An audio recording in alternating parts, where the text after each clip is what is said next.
প্রিয় দর্শক, ভয়ের জগতে আপনাদের স্বাগতম। আজ আমরা রাশিয়া অঞ্চলের একটি হাসপাতাল ও এক ডাক্তারের ভয়ঙ্কর অভিজ্ঞতা সম্পর্কে বলব। একজন ডাক্তার একটি হাসপাতালে কাজ করতেন, একটি হাসপাতালে যেখানে রোগীদের রঙিন ব্যান্ড বা লাল সুতো দিয়ে ট্যাগ করা হতো। সবুজ ব্যান্ড দিত জীবিত ব্যক্তিদের এবং লাল সুতো বা ব্যান্ড পরাতেন মৃত ব্যক্তিদের। এক রাতে ডাক্তারকে হাসপাতালের বেসমেন্ট থেকে কিছু সরবরাহ করার নির্দেশ দেওয়া হয়েছিল এবং তাই তিনি লিফটের দিকে চলে গেলেন। লিফটের দরজা খুলে গেল এবং ভিতরে একজন রোগী ছিল। তার নিজের কাজের কথা মাথায় রেখে তড়িঘড়ি করে লিফটে উঠে পড়ল ডাক্তার। রোগীদের স্বাস্থ্য প্রসারিত করার জন্য হাসপাতালের চারপাশে ঘোরাঘুরি করার অনুমতি দেওয়া হতো, বিশেষত যারা দীর্ঘক্ষণ অথবা দীর্ঘদিন ধরে এই হাসপাতাল অবস্থান করেছেন, শুধু তাদের জন্য। নিয়ম ছিল 10টার আগে তাদের যার যার রুমে ফিরে যেতে হবে। ডাক্তার বেসমেন্টের জন্য নম্বর টিপানোর আগে লিফটের ভিতরে থাকা সেই রোগীর মুখের দিকে চেয়ে একটু মুচকি হাসলেন। তিনি একটি অস্বাভাবিক খুঁজে পেয়েছেন যে মহিলার ইতিমধ্যে একটি বোতাম টিপানো ছিল না। সে ভাবছিল যে সেও বেসমেন্টে যাচ্ছে কিনা। লিফট অবশেষে ফ্লোরে পৌঁছে গেল, যেখানে দরজা খুলে গেল।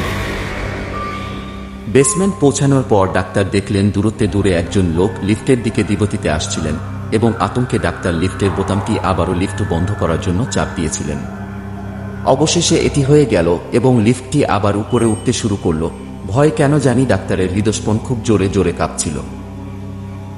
লিফটে থাকা উপর মহিলাটি ডাক্তারকে উদ্দেশ্য করে বলল, তুমি এটা কেন করছিলে? সে ব্যক্তি যিনি হেঁটে আসছিলেন সে লিফট ব্যবহার করার চেষ্টা করছিল। মহিলাটি কেন জানি আরো বিরক্ত ও রাগ হয়ে গেলেন। ডাক্তার ভয়ে কাঁপা কাঁপা কণ্ঠে বলল, আপনি কি তার কবজি দেখেছেন? ডাক্তার আবারও বললেন, এটা লাল ছিল। এটি একটি লাল ব্যান্ড, লাল সুতো। গতকাল রাতে আমার চোখের সামনেই তিনি মারা যান। আমি জানতাম, কারণ আমি তার অস্ত্রোপচার করেছি। মহিলাটি একটু হেসে বলল, দেখো তো, তুমি কি আমায় এই লাল সুতোর কথাই বলছো? মহিলাটি লিফটের ভিতরেই তার কবজি উঠিয়ে নীল ডাক্তারকে উদ্দেশ্য করে। ডাক্তার মুহূর্তে আরো ভয় পেয়ে গেল। সে দেখল মহিলার হাতে একই লাল সুতো।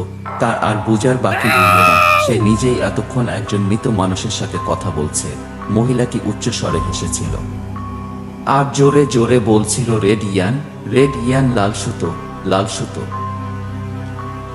ডাক্তার তার ভয়ঙ্কর চিৎকারে শব্দ না করতে পেরে জ্ঞান হারিয়ে ফেলল এবং সেখানে সে লিফটেই পড়ে থাকলো। সকালে সে নিজেকে আবিষ্কার করল সেই হাসপাতালের একটি বেড। বেডটি কোনো সাধারণ বেড ছিল না, কেননা বেডটি ছিল মর্গের একটি বেড। সাথে সাথেই তিনি তার হাতের কবজির দিকে তাকালো এবং দেখল তার হাতেও এখন রেড ব্যান্ড বা লাল সুতো ঝুলছে।